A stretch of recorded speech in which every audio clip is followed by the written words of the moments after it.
124年来首次，日本新生儿不足80万人。岸田文雄，日本正濒临失去社会功能。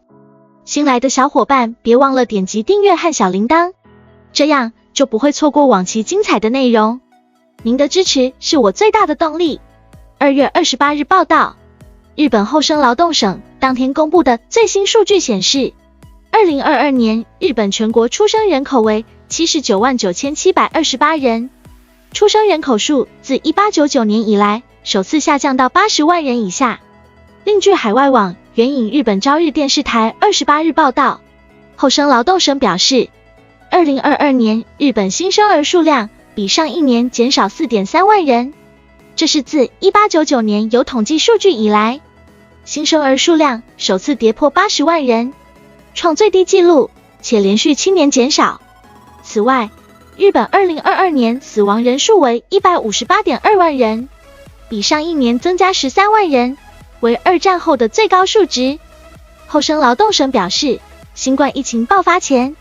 日本的新生儿数量就开始减少，这不仅是疫情所致，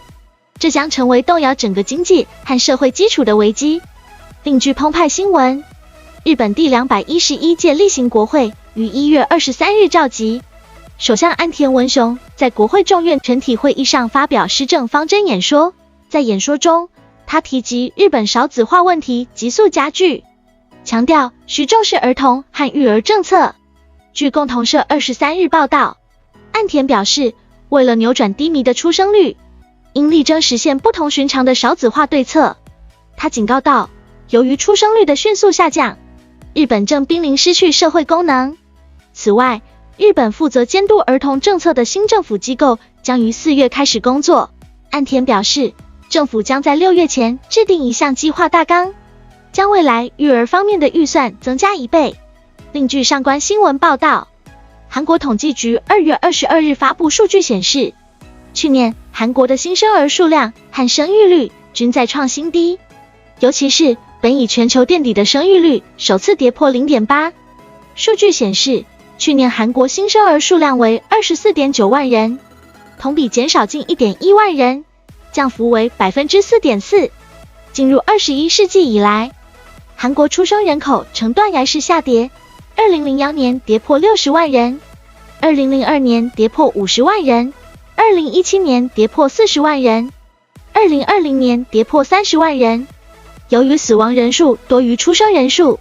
去年韩国人口连续第3年出现萎缩，且规模持续扩大。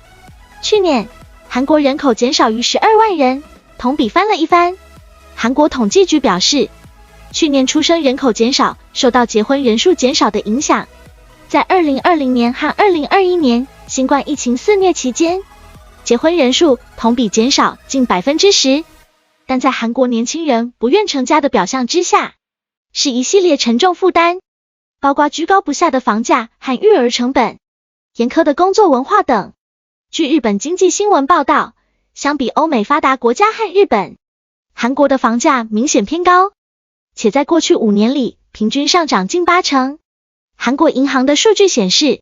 首尔的平均住宅价格为 12.4 亿韩元，约合人民币657万元。但目前看来，随着低生育率、老龄化现象持续，韩国人口可能还会进一步减少。韩国统计局预计，2024年韩国的出生率将进一步降至 0.7， 未来30年，韩国的出生人口将在每年20万人到30万人之间徘徊，并于2055年降至 19.3 万人。死亡人数将从2030年时的40多万人增至2055年时的70多万人，由此，韩国人口将从2038年起每年减少20多万人，总人口将在2045年减少至5000万人以下。